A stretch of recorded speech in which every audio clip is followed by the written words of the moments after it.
já aconteceu, deu meia hora de gravação, eu... Achar que já tá suficiente. Tava gravando. Nossa, deu uma raiva. Ah, jura?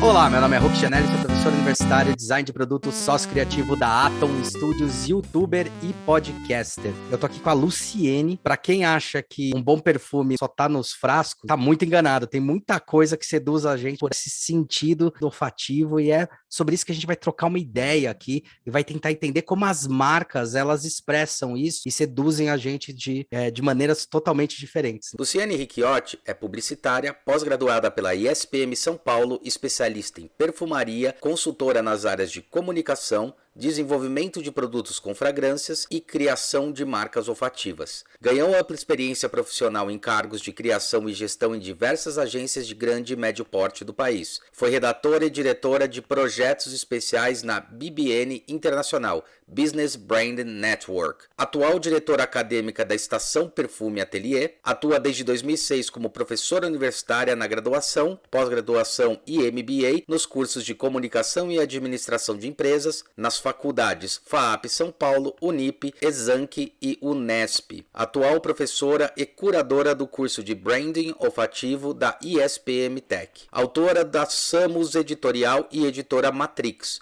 com 5 títulos nas áreas de comunicação e perfumaria, incluindo o livro Estação Perfume, da editora Matrix, 2018, e o livro Caixinha Aromoterapia, 50 cartas para conquistar equilíbrio e bem-estar, 2021, pela editora Matrix. Então, Luciene, obrigado por ter aceitado aí o convite e vai ser um prazerzaço falar com você. Eu que agradeço, eu acho que é sempre uma oportunidade de conversar um pouco sobre isso, de divulgar, das pessoas tirarem as dúvidas, né? Porque é uma área nova ainda no Brasil, né? No mundo inteiro, na verdade, mas é uma tendência muito forte. E a gente trabalhar o que a gente veio aprendendo no mercado, né? Que nós somos um conjunto de sentidos, né? Uhum. E, de certa forma, até hoje, toda a parte de comunicação empresarial explora só o auditivo e o visual ali. É.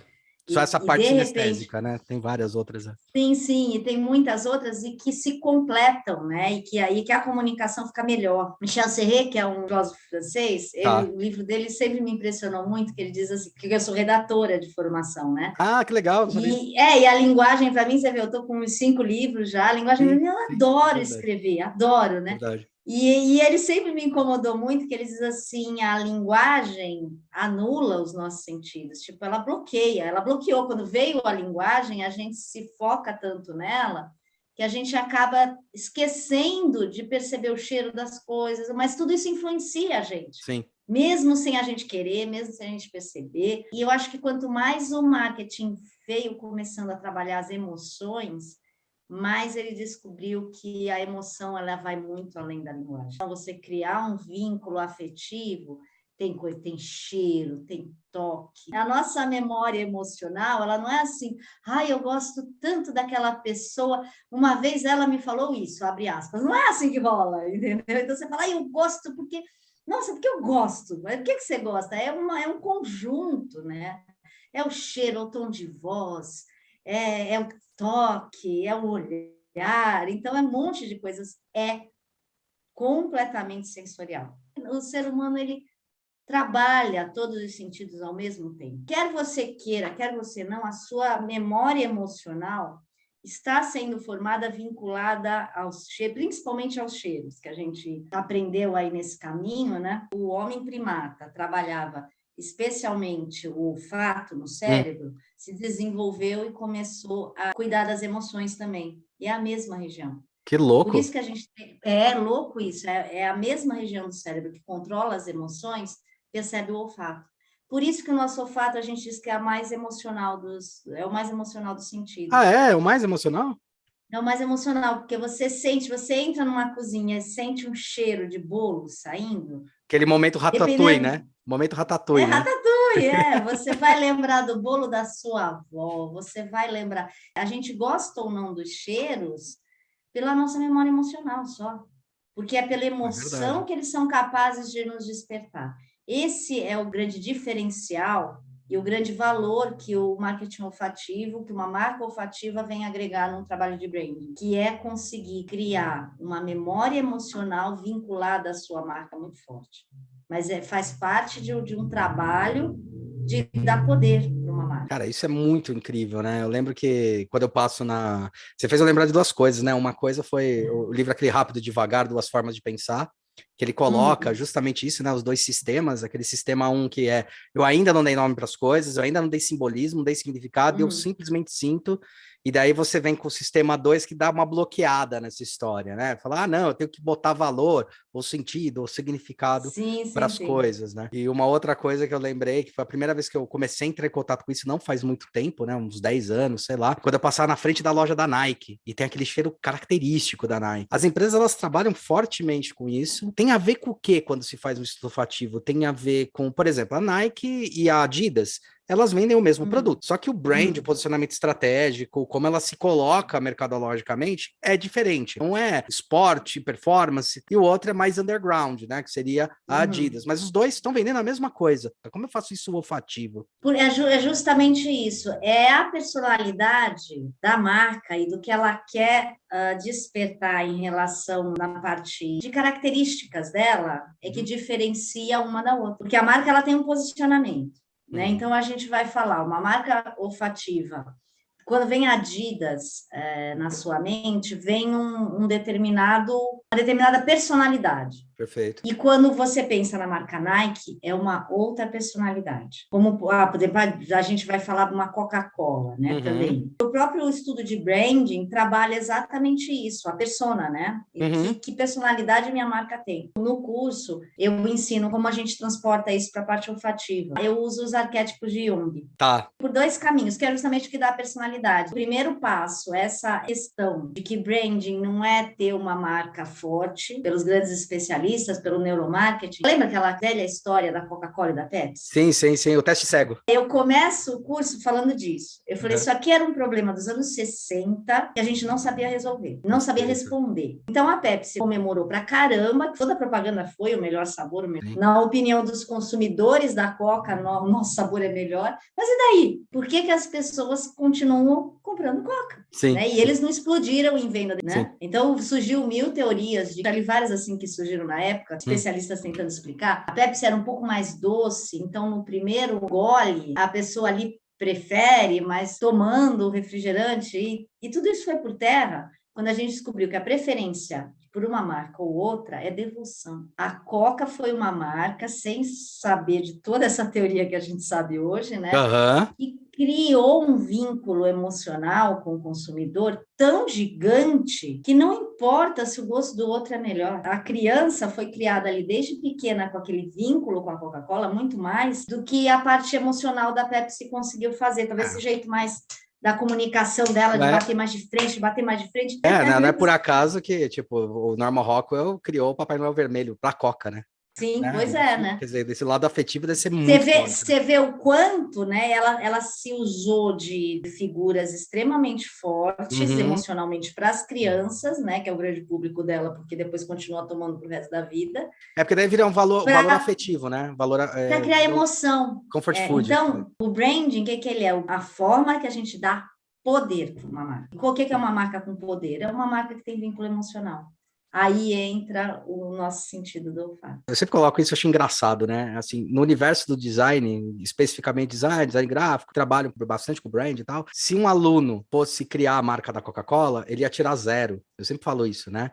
Porque ele vai totalmente contra os preceitos clássicos do design, né? Então, uma marca para ser refrescante, você vai vender vermelho? Não, é azul, é verdinho, né? Um líquido preto, pelo amor de Deus. Não tem muita coerência nisso. A marca não é replicável, sabe? Tem uma coisa assim toda, e daí você fala, pô, olha a potência de marketing. Teoricamente tá tudo errado. Tá tudo errado, você ia dar 0 pro cara e o cara tinha criado alguma coisa que foi genial, né? Sempre tem esses valores também emocionais. A Coca, ela trabalha bem antes desses valores emocionais? Desde o início ela trabalha sem perceber? Desde ou é o uma início. Coisa? Não, sem perceber. Sem esse conhecimento, ela teve a equipe foi ver uma questão de posicionamento mesmo. Enquanto a Pepsi sempre se posicionou de uma forma mais forte no mercado, na propaganda, criando polêmica, Sim, sim. batendo muito de frente com a Coca-Cola faz aquele oba, que é para a gente a personalidade do arquétipo de Jung, do inocente. Ele que acredita num futuro melhor, então dança para ser feliz, e parabéns, por quê? Porque a Coca quer e sempre se posicionou de uma forma que ela traz momentos felizes. Quer mais alegria que isso? Seu aniversário de criança, você lembra? A criança não tem o hábito em casa tomar refrigerante, né?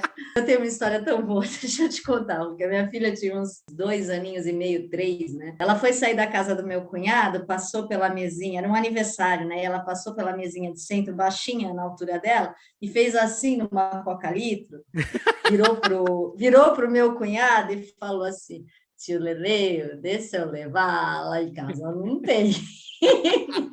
Parecia uma criança carente, sabe? Mas caíram de pau em mim, me encheram a paciência. Eu sou super natureba, né? Mas eu deixava ela, eu deixo até hoje, levava no NEC, eu acho que faz parte, né? Mas aqui em casa não tem, né? Ou tem no sábado, ou tem assim, né? Então ela tem esse vínculo com a Coca infernal, porque era o máximo para ela pegar uma Coca-Cola. E é uma marca que faz questão de criar isso. Sim. Que é, sabe, seu aniversário de criança. Então, isso é emoção pura, né? O Simon Sinek no Golden Cycle, né? Quando você começa a analisar assim, você percebe que o porquê da existência da Coca, ela tá muito vinculada à felicidade. É isso. Eu vou trazer felicidade para você. Tipo, então, você não combate um bicho desse. Não combate. Não combate. Você não combate, você fala, você vai ser mais feliz comigo. O abra a felicidade. Você não consegue alterar a história que ela conseguiu criar. Esse vínculo que eles sempre criaram com ser feliz, com emoção para valer, com os tipos Coca-Cola de evento é isso aí. que eles... Coca-Cola é isso aí, sabe? Com esse tipo de evento que ela sempre patrocina, tudo. Sim. É isso, gente. Branding é poder. Desculpa cortar, que eu lembrei agora. Não, claro, não, legal em cima do que você está falando. Quando eles fizeram aquela máquina que o cara colocava a fichinha, era um promocional bem divertido, acho que foi numa universidade, e daí começava a sair uma Coca-Cola, aí saía a segunda com uma moeda só, aí saía a terceira, o cara ia pegando, aí depois saía um sanduíche de metro, sabe, que eles iam levar para a universidade e iam dividir com a galera, achei muito divertido esse. Muito legal. Porque você vê, está sempre vinculando a emoção, sempre vinculando a alegria, a vale a pena. Eu uso em aula isso, um vídeo viral, né? Já mais novo, da Coca-Cola do México.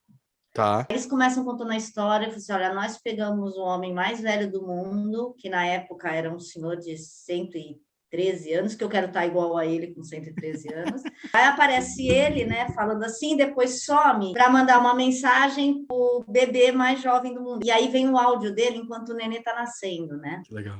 Ele fala assim, olha, você vai ouvir que você vai viver momentos difíceis, que isso é que isso, que a economia, que não sei o que, ele vai falando todos os problemas assim que ela vai enfrentar. Aí ele vai montando o texto e vai conduzindo assim um texto genial, assim, daqueles que quem gosta de linguagem aplaude, né? Uhum. E no final ele vai falar assim, mas quando você chegar à minha idade, quando você envelhecer, você vai descobrir que passou tudo muito rápido. E aí ele começa a valorizar a alegria. Aí aparece o velhinho, tipo, no meio de um monte de velhinho também, ou num asilo, ou numa festa de amigos dele, comemorando o aniversário com a bengala, assim, dançando com a Coca-Cola. Genial.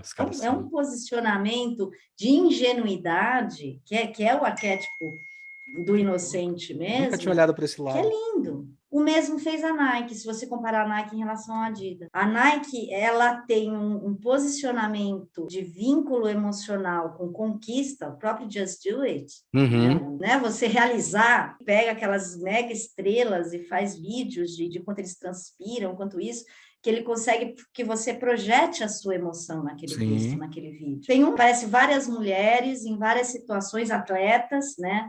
E ele fala, quando uma mulher grita e briga, ela é louca, ela é chamada de louca.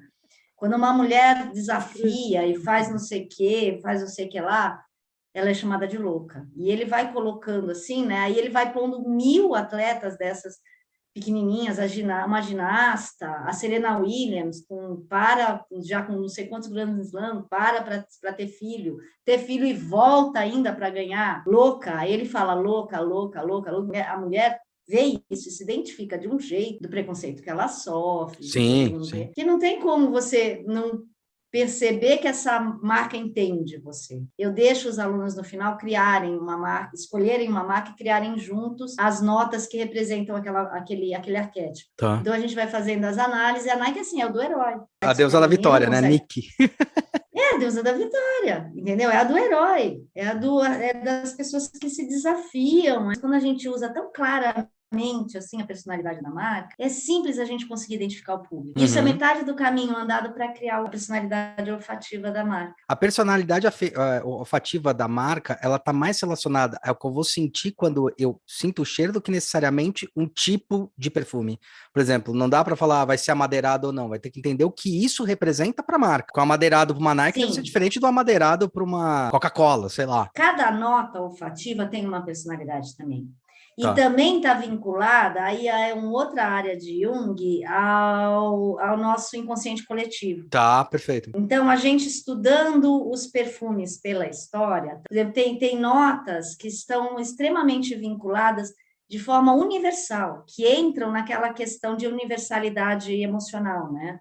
Então, você fala em rosa, no mundo inteiro, rosa é colo de mãe, rosa é amor. Você lembra aquela época? Um ano super, uma influência do terrorismo mundial muito forte. Naquele ano, os perfumes mais vendidos tinham notas de rosa. Entra no inconsciente coletivo. A gente naturalmente procura um cheiro que nos traz uma sensação emocional confortável. Entendi. É a mesma coisa os perfumes sintéticos, quando Gabrielle Chanel coloca no Chanel número 5 os aldeídos. Quando a mulher estava procurando poder. Ela não queria mais se associar a uma flor. O Chanel saiu ali no final da Primeira Guerra, fez um sucesso absurdo durante a Segunda. Durante a guerra, perfumes caem, mas os soldados americanos que tinham uma oportunidade compraram o Chanel número 5 na Europa e os que voltaram levaram para suas esposas também, porque elas ficaram sozinhas trabalhando. Sim, sim. Então, a Gabrielle, quando ela encomendou essa criação, tem uma frase dela fantástica, que a moda, ela não é natural, a moda, ela é uma coisa artificial, natural é a gente andar nu, né? A gente vestir uma roupa é uma coisa artificial. Então, eu não quero um perfume que cheire a uma flor, a algo natural. E as notas sintéticas estavam começando, e quando foi criado o primeiro perfume prestígio, premium, que a gente chama, né? O primeiro com o uso de notas sintéticas. Qual que foi o primeiro? Foi o Chanel? O primeiro que ganhou no prêmio? Não, o primeiro a usar nota sintética foi o acorde Fougère. Isso se chamava Fougère. Acabou virando um acorde. Que louco! Ele usa a cumarina, que são notas sintéticas, e acabou virando o que a gente chama de acorde. É uma combinação. Fez tanto sucesso que essa combinação é usada. Por exemplo, o Azarro é um perfume Fougère. Virou uma classificação olfativa. Tá. Então, você usa aquele acorde que todas as casas de fragrância compõem, a gente conhece a composição clara dele, né? E vira um acorde, e esse acorde tem uma personalidade também. Eu cheguei a desenhar frasco de perfume, né? Muito tempo, assim. Foi muito legal entender nota de toque, nota de borrifação, entender como é que funcionava na pele, por que alguns funcionavam muito bem na hora da borrifação, por que não funciona aquele papelzinho que o cara cheira, sabe? Porque, tipo, não tem o tom da sua pele. Mas eu lembrei de um perfume que eu tinha visto na época, que ele é feito com umas flores específicas, ele é bem caro, uns R$900. Ele é feito com umas flores que elas só dão uma certa periodicidade do ano e o perfume só lança naquela periodicidade. Agora eu não tô lembrando qual que era, mas tem assim, valor simbólico até para isso. Sim, hoje isso aí já não deve ser mais. A produção ela consegue ser anual porque a estocagem desse tipo de óleo é muito gigante, né? A grande lição que a perfumaria traz é justamente isso, é você conseguir ter um acorde, você vai ter uma fragrância criada especialmente, transmite a personalidade da sua marca. Só que tem que fazer parte de um programa de branding. Porque como a gente diz que a memória olfativa, ela vai junto com as emoções, agora você falou da fitinha, até lembrei disso também. Quando você apresenta uma fragrância para o seu consumidor, o astral dele tem que estar muito legal. Senão ele vai remeter a coisas muito ruins, né, cara? Você estraga, né? Por isso que eu sou super contra todo lugar que eu vou. Eu falo, gente, para de fazer isso, de colocar fitinha na mão do cara. Às vezes ele tá saindo péssimo, acabou de brigar com a namorada pelo WhatsApp. Aí você põe o cheiro assim, olha, eu falei, reza para ele nem reparar no cheiro. Sim. Para ele não associar aquele cheiro, muito menos na pele dele. Você ainda borrifa na pele dele. Tipo, quase que um comportamental, né? Entendeu? Você já associa aquele cheiro com uma coisa uma emoção ruim que ele está vivendo. A Sephora de Paris, antes dela apresentar um perfume, tem vários vídeos. Se você olhar na internet e no YouTube, tem um monte. Ela coloca os vendedores dançando, uma baita música, chamando os consumidores para dançar também, vira uma festa. É uma experiência, a loja. Né? Gera uma experiência. Então, vira um negócio muito legal, aí ela apresenta o perfume. Então, todo o clima que ela cria com base na personalidade daquilo. Vai mostrar. Você trabalha os outros sentidos para que a pessoa realmente entre nesse universo. Os melhores perfumes estão nos menores frascos ou as amostras grátis também? Não, qual que é a questão dos melhores perfumes nos menores frascos? É o preço mesmo. Então, a gente fala de perfumes que um frasco de 50 ml custa R$2.000. Isso aí. Então, vai comprar um de 400 ml, entendeu? Mas isso é valor da marca, na verdade, não é necessariamente a essência, né? Não, tem muito da matéria-prima. Tem, tá. Então, se você vai falar de um óleo essencial, por exemplo, básico, mas um óleo essencial puro de jasmim, para fazer 1 quilo de óleo essencial, você leva 4 toneladas de flor. É um volume absurdo, cara. Absurdo, você pensa o que é você, a área que você precisa para colher, para plantar, e o jasmim, para ter o melhor óleo, ele é colhido no fim da tarde. Nossa, que legal! Então você pensa de colher 4 toneladas de jasmim nos finais de tarde, quantas tardes você precisa, para transportar sem estragar, porque é uma matéria-prima extremamente frágil, e é nisso que as notas sintéticas vieram nos ajudar, tornou o perfume mais acessível. Existe o jasmim sintético, lógico, você põe no nariz, você vai sentir o que é um jasmim puro e o que é o jasmim sintético. Por isso que tem perfumes que conseguem trabalhar um preço mais acessível, realmente por uma matéria-prima não natural. Você vê um monte de gente fazendo teste de cheiro, né? Tem até um filme aí clássico, o Hannibal, né? Eles fazem um teste de cheiro para descobrir onde o cara tá, né? Onde o Anthony Hopkins tá, que eles descobrem que ele tá, né, na Itália. Realmente, quantas notas, qual é a nossa capacidade de sentir diferentes notas? Como é que funciona? A nossa capacidade olfativa. Eu nunca vi estudo que fala assim de quanto a gente tem a capacidade de sentir, né? Mas você pode ver, por exemplo, quem tem o nariz muito treinado, aí você vai falar do pessoal dos perfumistas, né? Que a gente chama de palete do perfumista, né? Tem 3.000 notas. E eles sabem distinguir uma a uma, você põe na fórmula, ele põe no nariz, ele fala tudo que tem ali. Às vezes, assim, o nariz menos treinado pega tem madeira, mas é cedro ou é sândalo? E a gente treina para isso. Eu nunca me esqueci, uma vez eu montei um perfume num curso que eu dou de perfumaria, né? Junto com o Alfredo Monteiro, que é um perfumista da Vomens. Tá. O Alfredo foi um mestre querido meu, adoro o Alfredo, a filha dele também. E aí eu montei um perfume para minha filha. E aí eu fiquei lá, né? Os alunos estavam todos juntos, eu fui ajudando. Eu falei assim, Alfredo, deixa eu me divertir aqui um pouquinho. Aí eu montei primeiro a memória só, né? Montei as notas que eu queria. Eu acho que eu quero assim, eu dividi lá quanto eu queria de cada uma. Eu tinha colocado 2 gotas de uma determinada nota sintética que tem cheiro de algodão doce. Tá. Ele olhou, ele falou assim, Lu, põe uma. Eu falei, que precisão absurda é essa? Ele falou, faz dos 2 jeitos. Aí eu fiz, na hora que eu senti com 2 gotas, mas é mesmo. É mesmo, sabe? Ele estava certo. Dizer, e de quantos ml a gente está falando quando você está preparando? Não, a gente estava falando de 10%, eu estava preparando com 20 gotas. Então, assim, o grau, eu venho treinando há muitos anos isso. Apesar de ser publicitária, né? Eu estou na perfumaria há bastante tempo e treino e monto e crio. E sento com os perfumistas e discuto com muita, assim, clareza, né? E nisso você vê o treino da perfumaria do nariz, realmente a capacidade da gente sentir as notas é gigante. Quanto mais treino você tem... Então os caras têm uma capacidade milimétrica, assim, de entender cada tom. Que louco! A criação começa no papel. Parece gastronomia, né? O cara, ele vai imaginando o sabor e... Né? Não, é exatamente assim. O mesmo a gente faz quando vai comprar um perfume, por exemplo. É uma coisa que eu ensino. Que ninguém ensinou pra gente o nome dos cheiros. A gente tem o nome das comidas muito simplesmente, não é? É, verdade. Quando é criança, bota coisa na boca, a pessoa fala chocolate. Você já entendi que é bom, né? Aí bota brócolis.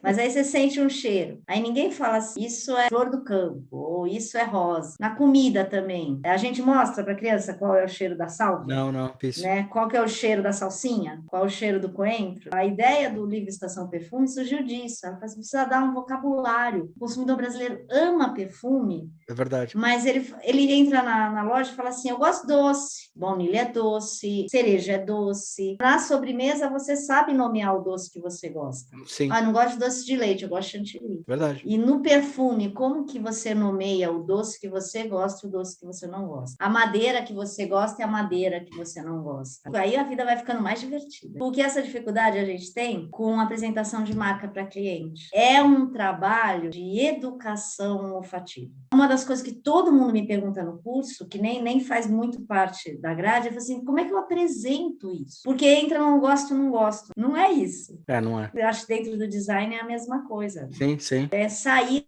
do gosto, não gosto, e por E para a qual percepção razão que você quer atingir, qual é o que você quer entendimento. atingir. Aí vai muito dessa questão de conseguir fazer o cliente nomear as notas que estão ali. Às vezes faz uma grande diferença você levar as notas separadas. Ó, a composição é essa aqui, para que representando uma personalidade arrojada, mais energia. Você deixa ele sentir, aí você apresenta o conjunto. Mas esse negócio de mandar separado, às vezes não corre o risco. A história do ornitorrinco, sabe? Que o ornitorrinco é o pato aprovado pelo cliente. Ah, é?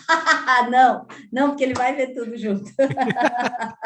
Eu dei uma palestra num congresso de embalagens, né? Tá. Para o setor de cosmético. Aí uma das coisas que a gente tem também é a percepção, são os nossos sentidos trabalhando junto. Perfeito. Como é que você faz isso para comunicar na marca? Como é que você faz isso para comunicar a programação visual da sua loja? Porque você vai colocar um cheiro, e um cheiro vai compor todo um ambiente que tem ali. A Lely Blanc trabalha legal com isso, né? Sim, eles são ótimos. E uma das coisas é assim, o conhecimento da personalidade das notas de um perfume ajuda imensamente na criação do design. Tem testes que mostram assim, uma pessoa não gosta de perfume com menta. Menta de maneira nenhuma, né? Você dá um perfume com menta, numa embalagem verde, ela sente a menta no perfume e fala, isso aqui eu não gosto mesmo. Você dá numa embalagem rosa, ela pode até gostar. Porque a embalagem rosa atrapalha o cérebro de sentir um cheiro verde. Porque ele não encontra, o nosso cérebro é muito burro. Ele é muito inteligente em todas as coisas. E ele faz corte de caminho na hora da sinapse. É muito doido isso. Nós somos de uma burrice sem tamanho. Você não conseguir sentir cheiro de maçã mordendo uma maçã azul, né? O Paulo Barros, ele foi presidente da Casa de Fragrância Isabel por muito tempo. E a gente tinha uma aula junto. E ele é especialista em flavor, né? Que são os sabores. Tá. Né? Aí ele trazia umas pipocas aromatizadas. A fragrância, né? E o aroma, né? O aroma a gente come, a fragrância a gente sente com o nariz. Ah, que legal, que legal. Casas de fragrâncias, fragrâncias e aromas. As aromas eles vendem para a indústria de culinária. Verdade, a gente vê aroma de baunilha. Olha que louco. Isso. O aroma se come, né? Uhum. E a fragrância se cheira. Nossa, que louco. E o Paulo trabalha muito bem, aprendi demais com ele também, essa parte de intersecção dos sentidos, né? Aí ele começou a falar, aromatizada com gosto de churrasco, né? Todo mundo tipo, é meio Ferran Adrià, né? Ele fazia meio Ferran Adrià, experiência gustativa. E a gente, assim, na hora do intervalo, ele começava, né? Ele falou assim, gente, agora nós vamos voltar, todo mundo bebendo água, todo mundo limpando o paladar. Vocês vão primeiro provar essa pipoca aqui, e eu quero que vocês digam o que é, né? Aí você escutava assim, não, é cítrico. É cítrico, é uma fruta, não é uma casca, outra é só a casca da fruta. Cada um tem uma percepção diferente. Você estava naquele momento com um blé na sua boca, sentindo um açuquinha ali, uma tangerina, né? A percepção sensorial ali era bem assim, mais o gosto. Aí pegava mais pipoca para ver se você conseguia sentir de fato alguma coisa. Ele falava assim, bom, então vamos entrar na sala e vamos ver se vocês descobrem o que é. Se vai ficar mais claro o sabor para vocês. Quando entrava na sala, o perfumista dele jogava a nota na ventilação e aparecia a foto, era uma carambola. Na hora que o nariz sentiu o cheiro e os olhos viam aquela fatia de carambola, assim, salivava. O sabor faz assim, ó. Ninguém estava sentindo gosto de carambola nenhuma. Não tinha gosto na boca. Todo mundo falava, como é que eu não vi que era carambola? Porque não dá para ver, o cérebro não acha que ele não está compondo com os outros sentidos. A gente não fala, por exemplo, quando você está gripado, a comida não tem gosto? Você não sente o cheiro? Como é que você quer que o cérebro encontre que gosto tem? Às vezes eu li um livro que chamava O que Einstein disse a seu cozinheiro, você já viu isso daí? Não vi. É muito legal, porque ele está descrevendo, né, de uma maneira um pouquinho mais físico-química as coisas que acontecem no cérebro. Uma passagem que me marcou foi por que que a gente gostava de gordura. Quando você morde a gordura, na verdade, ela vai instigar todas as suas papilas, mas aquela que você gosta mais vai se ressaltar mais. Que ali dentro tem todas essas fragrâncias, daí ativa de uma maneira muito particular, né? Quando a gente transporta todo esse conhecimento para a área de marcas, é justamente a gente conseguir transcrever para o sentido do olfato toda uma personalidade que a marca vem tentando trabalhar junto no mercado. Uma vez que eu ouvi falar, eu comecei a prestar atenção nas coisas, assim, McDonald's, né, o estilo que eles têm, a Nike ficou muito marcado para mim, principalmente que eu saí ali do IED, que é ali perto do Higienópolis, ia passar na loja da Nike, se passar na frente era Nike, e daí eu lembrei de uma coisa que foi uma puta de uma sensação na minha época, e depois ficou enjoativo demais, que foi a Giovanna Baby. Sim, Estourou, sim, puta, sim. Giovanna Baby, depois você não aguentava mais isso. E também tem um staff também, né? Tem um momento que você fica meio enjoado, né? Qual o limite? Em relação à marca olfativa, isso não acontece. Tá. Porque a Giovanna Baby, o que era? Ela é um produto que as pessoas passavam todo dia. Em relação à marca olfativa, isso não acontece porque a ideia é que a marca fique com o cliente o tempo suficiente que você determina como uma estratégia de comunicação. A gente não determina uma planilha de mídia, a presença que aquela marca vai ter de visualização, de não sei o que, olfativo você faz a mesma coisa. Que louco, é possível, a própria marca que você coloca, por exemplo, que algumas marcas de sapato colocam no gel. Eu ganhei um sapato com um sachêzinho da marca, delicioso. Aí eu pus no meu closet, ele ficou um tempinho ali, que estava me lembrando ainda o presente, que estava muito legal. Mas com o tempo, daqui a pouco não tem mais cheiro de nada. Mas quando eu sentir aquele cheiro de novo, ele vai me remeter a marca, vai me remeter ao momento que eu ganhei, que era meu aniversário, essas coisas, sabe? Sei. Por quê? Porque ele já está associado.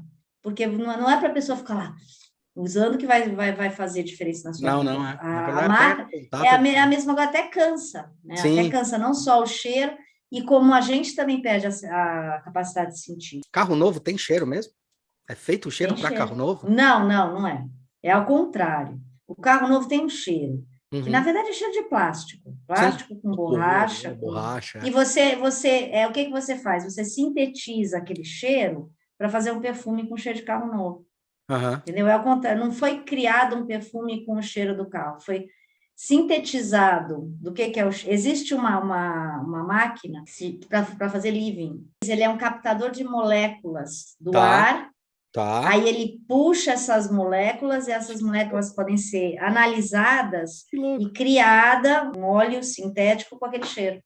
Que louco! Mas tem que tomar muito cuidado. Por exemplo, Napoleão Bastos, que foi o criador do Malbec, uma vez a gente estava falando disso, e que ele é uma figura queridíssima nesse mercado, né? Aí o Napoleão estava falando assim, não, deve fazer living de uma barriga de grávida, né? Eu falei, é muito louco, porque de repente depende do hidratante que aquela grávida Sim, passa. verdade.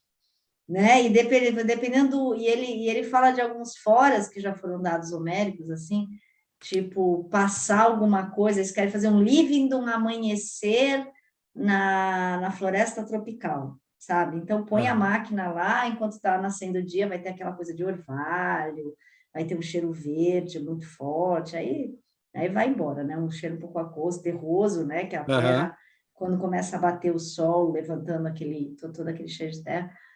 E se passar alguma coisa sacudindo um cheiro errado ali, vai captar a máquina vai captar. Um gambá, né? Gambá. Passar no gambá foi bom. Adorei, nunca tinha pensado no gambá, mas é isso mesmo. Entendeu? E aí é mais ou menos assim que funciona, né? Então você fala, o cheiro do carro novo é isso. Eles sintetizaram num spray as moléculas olfativas a percepção olfativa que você tem quando entra num carro novo. Quer saber de uma curiosidade ótima dessa? Cheiro de Mac. O Macintosh, eu ia perguntar, porque uma vez eu vendo o Jovem Nerd, o cara, entrou um amigo deles que é cego, e daí ele entrou na sala e falou, nossa, vocês têm um Mac? Os caras ficaram olhando para ele e falou, como assim? Aí ele falou, um Mac tem cheiro, eu sinto o cheiro quando tem um Mac. E eu ia te perguntar isso. Tem cheiro louco mesmo? Isso, né? Tem cheiro. Olha, cadê meu iPad? E não é muito proposital. Eu preciso fazer essa experiência, tipo, pegar um Macintosh novo e pegar um outro PC, um PC novo para ver se tem a diferença no cheiro. Agora você falou do cego, eu fiquei curiosa. Hein? Mas o cheiro do Mac tem. Tem uma marca de acessórios. É uma das fábricas que fazem os acessórios da Apple. E ela lançou uma vela com cheiro de Mac novo. Esgotou. Eu tenho as matérias, eu uso isso também em várias coisas. Esgotou. Meu, por que a pessoa compra uma vela com cheiro no Macintosh novo? Pelo mesmo motivo que ela compra um Mac por 12 mil reais. E quando ela sente o cheiro, o cérebro dela automaticamente remete para a sensação de abrir aquele negócio. É muito louco. Então, acho que é um pouco o alumínio, acho que tem a ver um pouco com o alumínio, porque o jeito que é produzido é diferente, sabe? O resto é tudo injetado, então é um plástico queimado. O alumínio, ele é usinado, tem um pouco do cheiro do óleo quando tem usinado, é estampado. Eu tenho a fórmula ainda dessa vela. Ah, você tem a fórmula? Quando a gente vamos testar, vamos deixar aí embaixo, a galera vai testar. O que dá? Quando quem a conseguir gente ganhar o livro dela. Quando a gente cria a gente junta em grupo, né? No grupo e fala assim, a gente fica com a planilha olfativa, que é o que eu mando para casa dos alunos. Que né? legal. Aí fica cada um sentindo o cheiro e fazendo assim, gente, vamos compor. A gente já analisa a parte do arquétipo que a Nike trabalha. Tem muito do mágico, né? Que é o mago, uma mistura de mago com sábio, né? Tem aquela coisa do eu sei tudo, eu quero saber tudo, eu quero saber mais. Uma certa magia, né? Criada pela própria figura do Steve Jobs, né? E aí a gente faz exatamente isso. E você sabe que há 2 ou 3 turmas que escolheram fazer a marca da Apple, chegaram muito perto da fórmula que eu peguei dessa vela numa matéria. Que louco! Ela tem um pouco verde, ela tem manjericão. Justamente te perguntar isso, porque eu achei muito curioso quando o cego falou, que eu falei, caraca, deve ter então, sabe? Porque não é qualquer pessoa falando, é uma pessoa percebendo o ambiente, né? Sentindo o cheiro, sentindo a percepção dele no espaço, tal. É muito, muito maluco isso. Quanto você acha que a gente ignora dos cheiros em relação à visão? Porque a nossa visão, ela não é a melhor coisa que existe no planeta, né? A nossa visão é muito fraca, né? Quando você vai comparar, inclusive, com peixes muito mais evoluídos, com visões evoluídas. E já ouvi falar que o cheiro, o paladar, eles são muito mais evoluídos do que a visão em relação à capacidade. Sim. Mas você acha que a gente subtrai muito? Quanto você acha que atrapalha ou ajuda e a gente não percebe? Eu acho que tem, lógico, a gente tem uma capacidade muito menor de perceber cheiros do que um cachorro, por exemplo, que identifica as pessoas pelo cheiro mesmo, sim, né? Sim. Mas a gente sente o cheiro.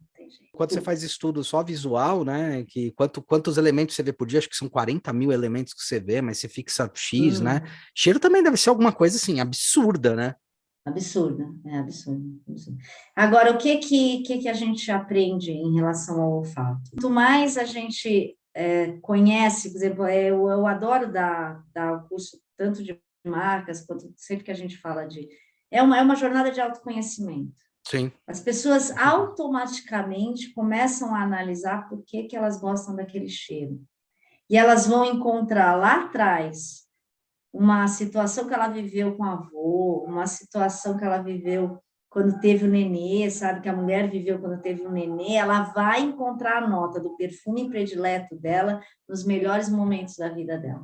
Isso é muito legal. É que nem naftalina, né? Que tem um cheiro horrível, mas, tem uma memória afetiva fodida, cara. Gigante, né? Gigante. Óleo, para mim, sabe o que tem? Óleo de máquina de costura. Putz, pode escrever óleos, né? Óleos, é verdade. Óleo de máquina de costura da minha avó, que inclusive está na minha casa. A Singer, né? A Singer dela, 1935, acho. Aquela com pedaleira, né? E funciona. Não, depois ela mesma adaptou, já foi adaptada pela própria Singer para colocar motor, né? Da minha avó ainda era pedaleira, cara. Não, ela tem o pedal ainda, sim, né? Sim. Mas aí a minha avó fez uma adaptação e pôs o motor. E uma vez eu chamei o rapaz da Singer para dar uma regulada nela, eu não costuro, infelizmente, mas eu tenho vontade só de mexer na máquina. E minha mãe costura. E o rapaz da Singer veio e falou assim, ela sabe que não existe máquina igual a essa, né? O cara ficou se dobrando, eu falei, filho, ela é muito velha, né? Só para funcionar. E aquele cheiro da minha avó ali na máquina, e eu sentindo o cheiro do óleo, porque às vezes ela punha óleo, não sei aonde lá, eu lembro até do frasquinho de óleo em cima da máquina, que ela precisava lubrificar. a casa da minha avó, né? Acho que tem aquele cheiro. É muito louco, né? Eu vi uma vez, eu estava conversando com a Cíntia, ela estava descrevendo a Cíntia Lee, ela até trabalha com marketing, fashion marketing e tal, ela falando, meu, teve uma vez que a gente foi mexer numa loja, de repente a gente mudou a parte interna da loja, e os clientes começaram a reclamar, porque não tinha mais aquele barulho da tábua rangendo. E pro dono da loja era incômodo, profundo. Para os clientes foi horrível quando tiraram, entendeu? Botaram piso. Olha, era uma entrava. referência emocional. É muito Olha louco. que barato. Você não... É porque eu desenvolvi bem mais o olfato do que o paladar. Eu como as coisas pelo cheiro. Minha mãe sempre falava assim, cheira para ver se tá bom. Eu falava, não tá bom, né? Ela, não tô sentindo, não tá bom, não bota. Daí botar na boca, viu que tava ruim, sabe? Eu sempre senti muito pelo cheiro, por essa capacidade. Eu acho muito louco o quanto isso pode puxar você para algumas experiências. Agora, estão fazendo o teste disso para filme também, para essa sensação para o cinema 4D? Como é que tá o andamento disso? Como é que funciona? Olha, tudo nessa área deu uma pausa por conta da pandemia, né, dos cinemas e tudo. E eu, inclusive, me chamaram para um trabalho para a gente começar a desenvolver. Quando a gente fala da realidade virtual também, né? Como é que você vai querer colocar as pessoas numa realidade virtual, que elas o metaverso, interajam, no metaverso, se não tiver cheiro, gente. Tem muita empresa também trabalhando o cheiro digital, né, para transmitir cheiro pela internet. Caraca, como é que vai fazer isso? Aí é um negócio muito louco. Eles estão mexendo com um negócio, eu já li, mas ainda é um segredo a quatro chaves. A ideia é conseguir despertar cheiro neurologicamente. Puta merda, entendi. Através de simbologia. Mexer na sua memória e você sentir o cheiro. O contrário daquilo que eu falei, que a gente está com o negócio na boca e vê e sente o gosto, é cutucar lá o seu cérebro, não sei de que jeito que os caras vão arrumar para fazer isso, mas mexer no seu cérebro e você sentir o cheiro. Nossa, eu sempre acho super complicado quando você vai mexendo com cada vez um público maior, né? Porque você consegue trabalhar com restrito, aí você vai ampliando dependendo do poder da marca e da condição. Cara, como é que a coisa que mais complica na hora de projetar, ou na hora da gente pensar um projeto, ou até uma estratégia, um posicionamento de marca, é o que está entendido como uma coisa mais geral na cabeça das pessoas que eu posso trabalhar e vai ser entendível. Porque hoje, inclusive, a gente sofrendo um choque de cultura, que é a cultura ocidental com a oriental, tá sendo assim...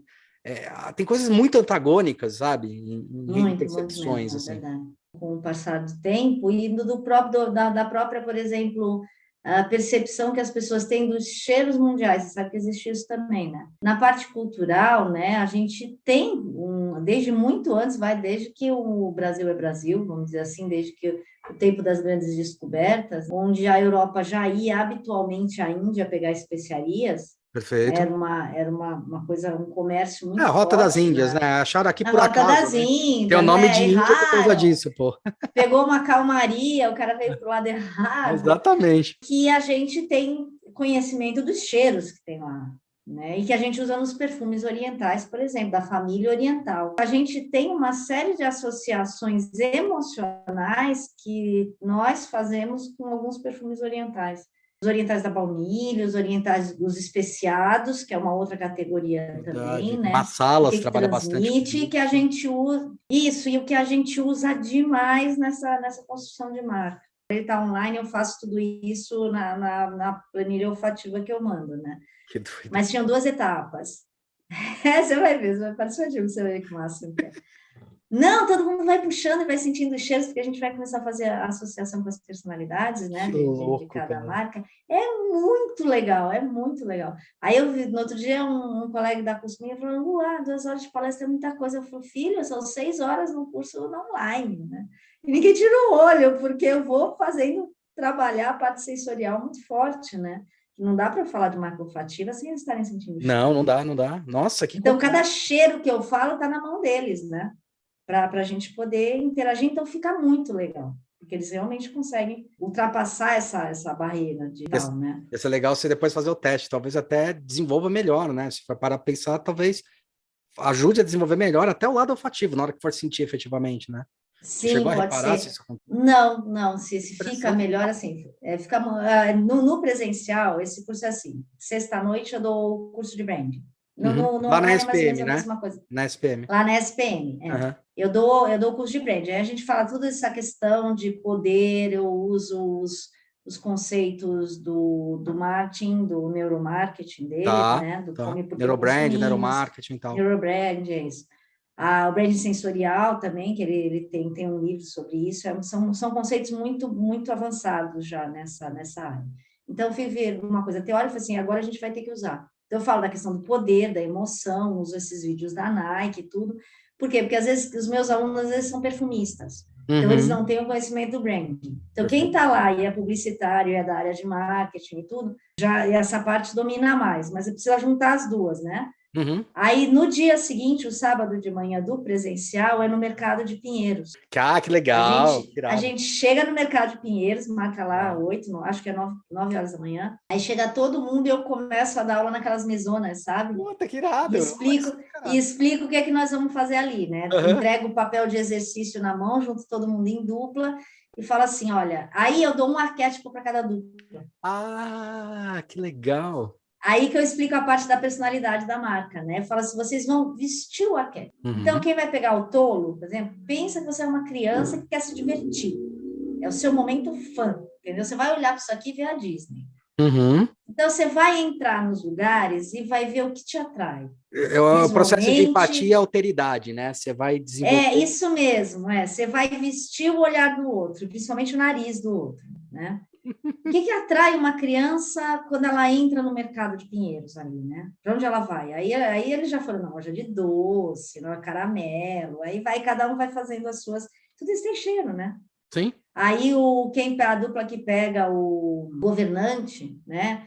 Já começa a se identificar mais assim, o que te dá um horror, né? Quando você pensa que você é uma criança.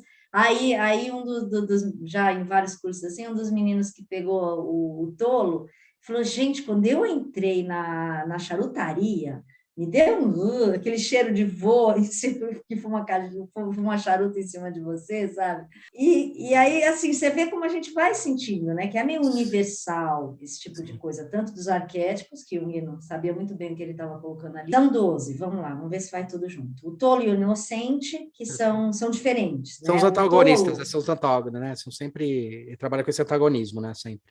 são, na verdade, um pouco complementares. Os dois se remetem à infância, né? Tá, Mas o tolo é aquela infância engraçada. tá. O que é legal dos arquétipos é que todo arquétipo a gente analisa a característica e os medos. Perfeito, Então, você tem que perfeito. tomar muito cuidado. Então, o tolo tem medo do quê? De ser inconveniente, porque às vezes ele é. É aquele cara que faz piada demais, entendeu? É o tio do pavê para Então, comer. É. não estraga o tolo. Tô O tolo zoando. é aqui. Tudo bem.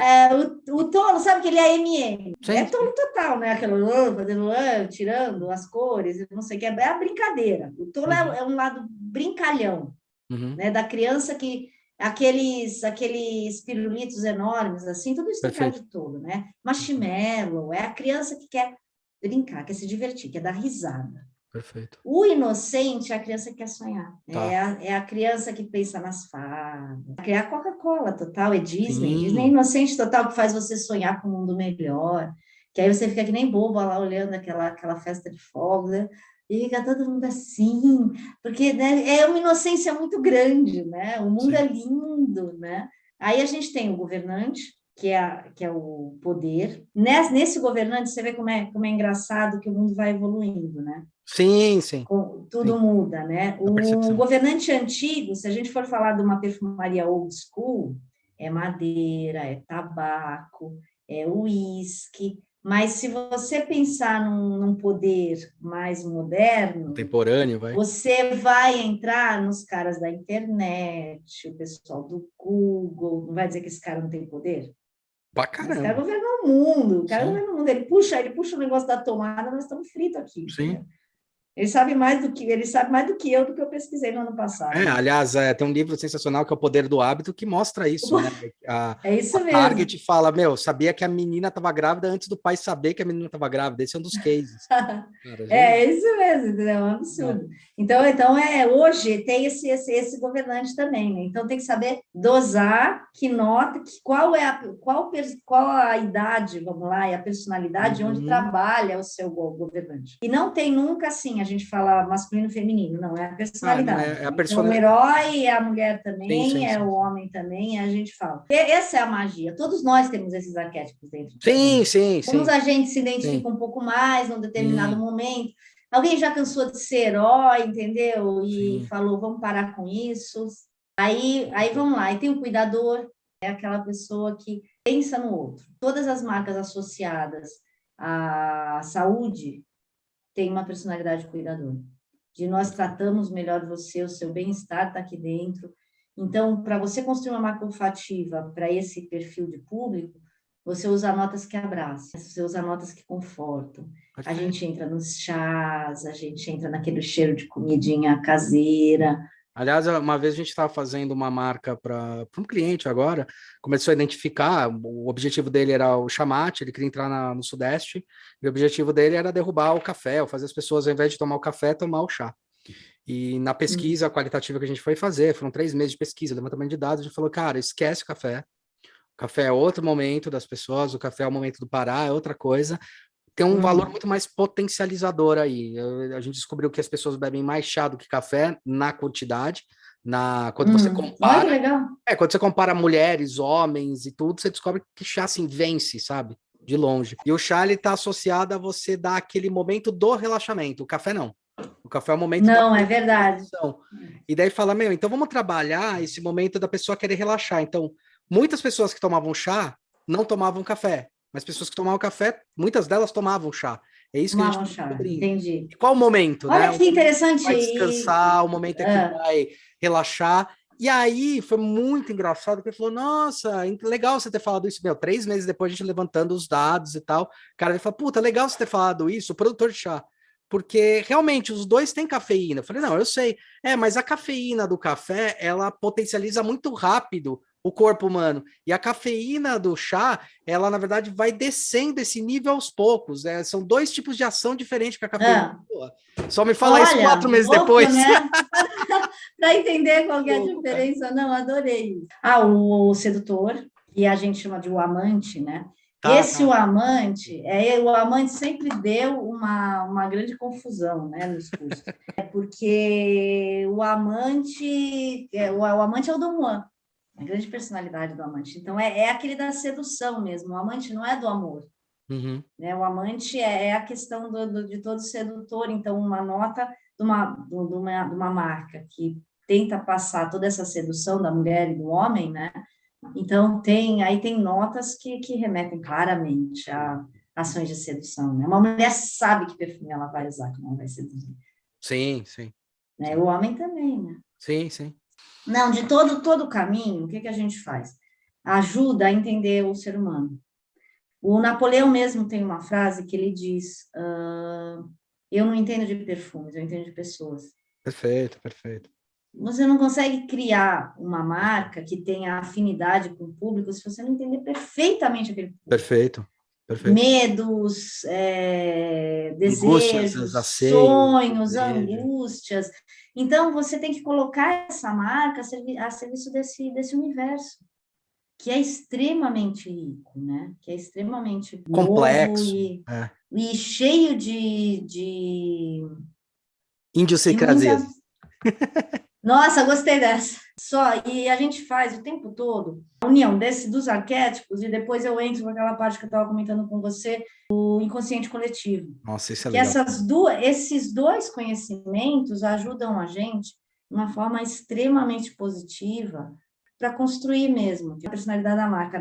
Dentro do design, eu imagino que, assim, por tudo que eu já estudei também, é mais ou menos o mesmo caminho. A percepção do usuário, na verdade, o que está no centro da nossa base de pesquisa é a pessoa, né? Então, eu costumo até brincar com os alunos que o que importa não é meu cliente, é o cliente do meu cliente, Porque meu cliente só tem potência porque ele atendeu uma demanda e uma necessidade do cliente dele. Então é naquilo que a gente tem que focar, né? Então eu vou trabalhar para a Coca, eu não trabalho para a Coca, eu trabalho para o cliente dela, e eu tenho que entender o que ela deseja, o que ela percebe para poder entregar relevância. Senão eu vou estar dando, vou estar fazendo exatamente o que muita gente já fez, que eu vou estar simplesmente pedindo para desenhar um copo, até brinco, né? Quando pedem para te desenhar um copo, você não vai ver outros copos, você vai entender o ato de beber água. Aí sim você tem capacidade de projetar novos copos, né? Senão você vai ficar fazendo o mesmo copo o tempo todo, né? É bem por aí. Aí você perguntou dos arquétipos, nós chegamos em 6, é isso? Eu anotei Não, aqui fica tranquila, o também isso não amante. precisa decorar. Não, tranquilo, vamos buscando. Aí tem o sábio que eu comentei O sábio, pode ser. o sábio que eu comentei da Apple, que a gente sempre chega a Apple, e aí já vem dois, né? O sábio e o mago, que tem personalidade. O sábio é aquele cara, é aquele cara que quer entender tudo. Uhum, Sabe como funciona? Você fala assim, olha, ele quer saber como funciona. uhum, Todo mundo conhece um desse, né? uhum, Nós vamos, isso aqui é uma máquina nova, ele vai lá e vai ler o manual, uhum. porque ele não quer ficar atrás. Qual o grande medo do sábio? É não saber. É aquele cara que, antes de chegar numa loja para comprar alguma coisa, ele já estudou mais do que o vendedor sabe sobre o produto. Sim, ele acaba humilhando o vendedor, né? Porque ele tem horror de não saber. Aí essa personalidade usa muito em escola, em Harvard, né? Perfeito. Faculdade. Aí tem o mago. O mago, né? Aí o mago, o que que é? O mago é o que traz aquela sensação de uau, né? De magia. É o que transforma as coisas. É Né? tipo um Então, mágico. A gente pode ter como... é um mágico mesmo. Quem é o mago de marcas? Que aí fica fácil, gente. O Mastercard. Tem uma magia, né? Para todas as outras existem Mastercard. É verdade. Né? Nossa. A Mastercard, depois você se vira para pagar a fatura, meu filho. Mas... a magia de você passar o cartão. Né? Quando fala Mastercard, eu lembro muito de uma propaganda antiga deles, que eles falavam assim, sapatos, salto, aí aparecia uma moça pegando um sapato, né? R$200. Aí, vestido, não sei o quê, R$400. Aí ela entrava na festa com aquilo tudo, né? Aí um cara olhava para ela e falou assim, a cara de bobo do seu ex-namorado. Não tem preço. É muito bom. Então, para todas as outras, existe Mastercard, entendeu? Então, a magia, né, de você transformar um sapato na cara de besta do cidadão, né? É muito forte isso, né? É muito mágico. Muito forte. A personalidade do mágico é isso, sabe? Esse negócio de transformação. Uma alquimia, né? Mas é bem isso, é bem isso. Até essa parte do mago, para contrapor um pouco, a gente sempre contrapõe um pouco com o criador. Porque o criador tem esse negócio de oferecer alguma coisa além também. Perfeito. Né? O criador é mais um fazedor, é mais um pardal, sabe? Sei, professor Pardal. Com uma material que ele consegue, ele cria alguma coisa nova. Ele transforma em alguma coisa nova. Então, é uma coisa mais Lego. Tanto que o brand deles hoje, nos produtos, fala o Lego é de 8 a 99, você já viu? Nas embalagens vem escrito a idade, de 8 a 99. É genial. Olha que legal, gostei. Eu sou apaixonado, tem uma porrada de coisa da Lego, coisa que eu mais gosto. Eu imagino, já do jeito que você falou, meu olho até brilhou. E a gente sempre contrapõe muito isso, e como é difícil, olfativamente, você diferenciar uma da outra, né? É uma discussão longa aí que a gente tem. Que louco, né, de fazer. Sério? É muito legal, é muito legal. Aí tem assim, como eu disse no início, do tolo para o inocente, tem do criador para o mago. Para o mago. Porque os dois têm uma ideia de transformação. Tem um aventureiro, o que ele é? É Range Rover. É o mato, a vida ao ar livre. Tem um calçado que eu adoro, que é isso aí, que é aquele... Como é que é o nome? Timberland. Você sabe, essa do aventureiro tem uma coisa curiosa. Um dos cursos presenciais, né, a gente pegou as notas lá no mercado e a gente sai do mercado e vai para dentro da SPM, entra lá, eu já montei um mini laboratório olfativo lá. E aí os alunos escolhem a marca que ele quer criar mesmo, com os olhos, né? Aí uma aluna escolheu fazer justamente o aventureiro. Ela falou assim, não, olha aqui, não sei o que. Aí eu bati o olho, vi como ela tinha montado. Eu falei, olha, vê o que você pode mudar. mar, para chegar na descrição que eu vou te falar. O teu aventureiro é aquele cara que está entrando no mar com uma garrafinha de álcool gel no bolso. Ele tá limpo num grau. Sabe aquele cara que não gosta que suja a bota de bota? Sim, tá? sim. Ele vai escolhendo a pedra que tá mais limpa. O cara é um chato. Aí eu bati o olho no que ela escreveu, né? Que, olha, eu acho que o que você pôs aí de eucalipto tá dando cara de banheiro limpo, né? E no mato você não vai ter isso. Aí ela pegou e falou, olha, é mesmo. Que ela dá essa sensação de ar ao ar livre, ela tacou eucalipto ali, eu falo, ó, cuidado. No máximo o cara entendeu? vai para um bosque, né? Para uma selva ele não vai. Pra selva ele não vai, com esse cheiro de eucalipto de banheiro limpo não rola, né? Aí ela falou, nossa, é verdade. Ela falou assim, eu achei que estava tão verde. Eu falei, tá verde igual o banheiro lá de casa, né? Então tem que tomar cuidado com essas associações que a gente faz também, né? Falei, putz, bota um musgo aí, né? Substitui, diminui o eucalipto. Ah, outro que eu não falei, que ninguém gosta de fazer. O cara comum. Mas existe as marcas que trabalham no comum, que não querem entrar em briga. Quem é a marca comum? Gap? Pode escrever, todo sentido. E todo mundo tem um momento que quer ser comum. Nós temos, assim, você fala, hoje eu só quero vestir um moletom, ir na padaria comprar pão, trazer para casa, fazer um cafezinho e comer meu pão fresquinho. E não é bom demais? É o momento de despressurizar, é o momento de relaxar, é verdade. É bom demais, entendeu? E o cara comum não é ruim, não é falar, não tem personalidade. Não. Aí tem a questão do preconceito, né? Isso aí. Nós temos dentro de nós o cara comum. Como então, você mesmo disse, essas 12 características está dentro de todo mundo. A questão é qual vai enaltecer ou qual vai... Qual é o momento e qual tem a ver com a personalidade que a sua marca quer demonstrar. Exato. Com a proposta da marca. A minha marca, por exemplo, Gap é uma marca que não quer que você revolucione nada na vida. Eu não quero que você seja herói de nada, você não precisa ser herói, meu amigo, eu gosto de você do jeito que você é, quando você acorda, entendeu? Que quer se colocar do lado da pessoa, porque quem diz assim, toca a tua vida. É uma necessidade humana também. Sim. Então, vamos lá. Aí o Rebelde também é sabe, que cria uma discussão, assim, em sala, sabe? E o que é gostoso é online, né? Fica todo mundo no Zoom, aí um fala em cima do outro, mas não, parece uma quitanda, mas é muito legal. Parece uma quitanda. Porque tem o Rebelde, quando a gente sempre fala também no estereótipo, que no fundo esses arquétipos são um pouquinho... Sim, com certeza, sim. Então tem o Rebelde, que é o estereótipo, aí já entra naquele James Dean, assim. Aí a gente vai puxando muito pro couro, também pro cigarro, pra bebida, né? E tem gente também que já vai para um rebelde que cola muito no aventureiro, que é aquele cara que fala, vou largar tudo e vou sumir. Vai para você construir uma marca olfativa. Dentro dessa personalidade, vai da compreensão profunda que você tem da proposta da marca que você está construindo. Nossa, é complexo, É uma coisa ou é outra, né? A coisa mais gostosa é quando você monta uma fragrância, um blend, e a pessoa sente e fala a sensação que você queria. Nossa, é muito legal, Não é muito legal? É muito legal. Eu montei no almoço do dia 1º, e aí veio a minha família, veio a família da minha irmã, veio a família do namorado da minha sobrinha. E eu montei um blend para cada um e coloquei também no difusor para perfumar a casa, né? Bem positivo, querendo retratar amor, dar um pouquinho de energia, né? Então eram 4 notas só, um negócio bem simplesinho. Ela sentiu o cheiro, ela falou assim, Lu, sabe o que eu sinto?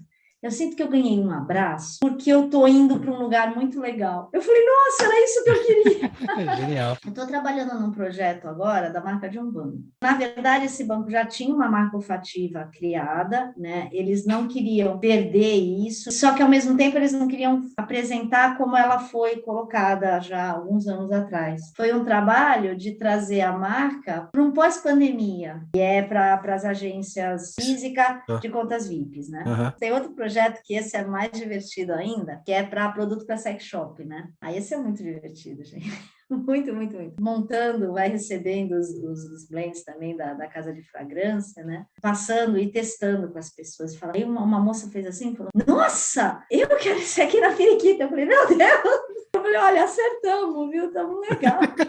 Porque ela sentiu um negócio de sedução, assim, no ar, que ela amou. E aí eu fui juntando, é muito divertido. Que legal. Lu, eu queria muito te agradecer pelo bate-papo, foi genial, eu adoro esse lado, sempre quis conversar com alguém sobre esse lado, desde quando eu descobri que tinha alguém especializado nisso, quando a que eu falei, a Cintia ali comentou comigo, eu falei, puta, meu, eu preciso muito. Isso faz muito tempo. Acho genial, fantástico que você trabalha. Como é que eu faço para ter o teu curso? Como é que eu faço para entrar em contato com você, ter o curso? Onde é que eu vou? Vou na SPM, eu vou deixar todos os Vamos links, lá. ó, aí embaixo na descrição. Eu mando. Você acha que eu já mandei? Link. Não, Eu talvez já tenha, tenho no talvez. no meu Instagram, @lu_ricciotti, né? RICCIOTTI. E eu fiz agora há pouco tempo uma postagem também fantástica. Deixa eu fazer uma propaganda, que eu amei. A ESPM, a cada curso que acaba, ela manda uma pesquisa, né? Os alunos recebem a pesquisa para. Sim. Então, eles avaliam se o professor Tem a metodologia, correspondeu, se for, entendeu? correspondeu o conteúdo, se o professor. E o meu deu 5 estrelas em todas as respostas, Caralho. de todos os alunos que responderam, de todas as perguntas feitas, né? Isso já faz um tempo que vem acontecendo. Eu falei, pô, eu não conto para ninguém, justo eu que sou da área de comunicação também, né? Uhum. Aí eu fiz uma série de slides, né, e postei no Instagram as respostas. Eu fui printando na página da SPM que me mandou as pesquisas, né? Aí eu dei um print e fiz um slide com cada um JPEG com cada resposta, né? No final, 5 estrelas, 5 estrelas, 5 estrelas, 5 estrelas. Aí, se você recomendaria o curso, daí sai 100%. Aí tem a mensuração que eles fazem. Então, é muito legal, é uma Nossa, satisfação muito parabéns. grande. Então, está aberta a turma, nós vamos ter a primeira turma de 2022, agora em abril. Já está Tá. aberta. Tem o link na minha bio do Instagram, dentro do site da SPM, nos cursos da SPM Tech, né, que é a pós-graduação, também encontra o branding olfativo. Tem um livro também, Estação Perfume, não é um livro de branding, é um livro para entender a composição das fragrâncias, né? Sabe outra coisa que nós não falamos? É que tem tanta coisa para falar, gente. Ó, essa é a Estação Perfume. Vai estar aí embaixo para vocês, inclusive, o link para comprar. Tá, já, obrigada. E o Estação Perfume, e tem também uma coisa também que as marcas estão trabalhando, é uma tendência, que é a perfumaria funcional, que as pessoas pós-pandemia começaram a querer saber para que serve o cheiro. E eu lancei um livro, que é um livro caixinha, que é aromaterapia. É uma outra, é só para completar, né? Que é uma outra face das coisas que eu amo, que eu sou jardineira, né? Então eu tenho horta, te falei no começo que eu falei que eu fico procurando o Sim, que eu sim. plantei porque eu esqueço, eu também sou a jardineira desorganizada. E aí eu ensino a usar as ervas como para que serve o cheiro, entendeu? Entendi. Você não precisa ter o óleo para usufruir do bem que aquele cheiro, que é outra característica do cheiro. O cheiro também ele tem uma composição química que aciona, dá diversos estímulos ao nosso cérebro, Uhum. que é a função de relaxar, ou de dar energia, né? Uhum. E nós temos, além da questão emocional, a gente tem uma questão físico-química mesmo, Uhum. que é Uhum. atrelada à cara. Então, isso é uma tendência do mercado. Você vê que Boticário lançou uma Sim, linha de verdade. perfumaria e terapia, né? Aromaterapia, né? Várias outras. Tem uns que falam. Aromaterapia, várias outras marcas. E nas marcas a gente usa uma marca funcional também. Então, olha, eu quero que quando. Isso vai muito para ponto de venda, né? Eu quero que a Uhum. pessoa entre no lugar e queira ficar, que simbolize a minha personalidade, mas que dê a ela uma sensação de tranquilidade também. Então, a gente trabalha essa parte funcional dos cheiros também, que é outro mundo delicioso que você casa com Nossa, a composição. muito legal isso. Isso é sensacional. Eu não sei, alguma coisa minha, eu sempre fui sensorial, né? Eu peguei peça minha e um amigo meu que tinha uma agência e fazia material de ponto de venda para Nivea, os primeiros sabonetes líquidos, assim, ainda era novidade no mercado, um com função esfoliante, outro com função, acho que ainda existem esses produtos, com função hidratante. Tá. Então, além de limpar a pele, ele dava um valor maior. E no ponto de venda, o objetivo era justificar por que esses produtos eram mais caros que o sabonete, que só limpa a mão, que só limpa o Perfeito. corpo, né? Perfeito.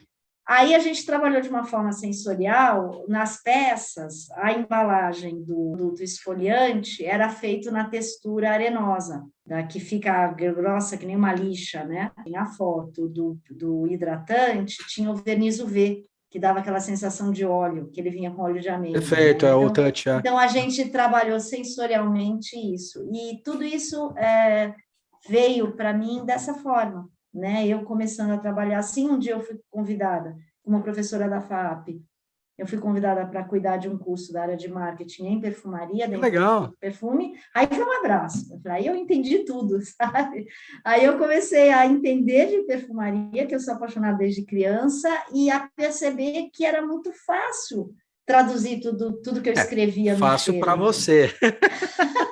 Não, é por aí, mas sabe quando foi uma coisa que eu me apaixonei? Sim. Eu falei, gente, dá para fazer isso, né? Dá para eu contar uma história com cheiro, né? De eu transmitir uma emoção. Por exemplo, quando eu escrevo um texto e eu quero que a pessoa chore quando lê aquele texto, eu posso fazer um cheiro que emocione também, um choro positivo, né? Que toque o coração dessa pessoa, que faça ela lacrimejar, assim, sabe? Isso é muito E bem. assim vai, Isso é muito sensacional. Eu acho sensacional.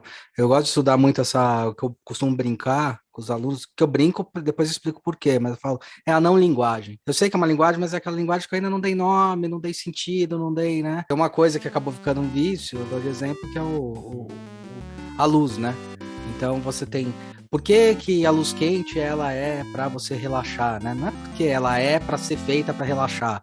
A gente estuda muito essa questão das cores e a importância. Sua sensação circadiana, aliás, faz com que o seu corpo, biologicamente, na hora que termina a luz, ele começa a entrar num estado de repouso. Uma questão, então não é a luz amarela que deixa você mais tranquilo. O seu corpo reage dessa maneira, entendeu? É muito louco isso. Eu queria convidar as pessoas mesmo para entrar nesse universo, né? Vai lá no Instagram, tem uma integração bem legal até com as pessoas que às vezes perguntam alguma coisa. Eu vou me dedicar mais a movimentar mais o Instagram. E para sair desse negócio de a marca olfativa é um cheirinho gostoso que eu ponho no meu negócio. Sim. Não é, ela é extremamente isso. Poderosa, entendeu? É uma coisa que pode agregar um valor pro seu negócio que não tem tamanho. Bom, galera, é isso aí. Bom dia, boa tarde, boa noite para quem estiver ouvindo. Como vocês sabem, às quintas-feiras sai nos agregadores de podcast, segunda-feira, para ver a carinha dela e a cara da nossa conversa no YouTube. Não se esqueça de se inscrever no canal. Vai atrás lá do curso que vale muito a pena e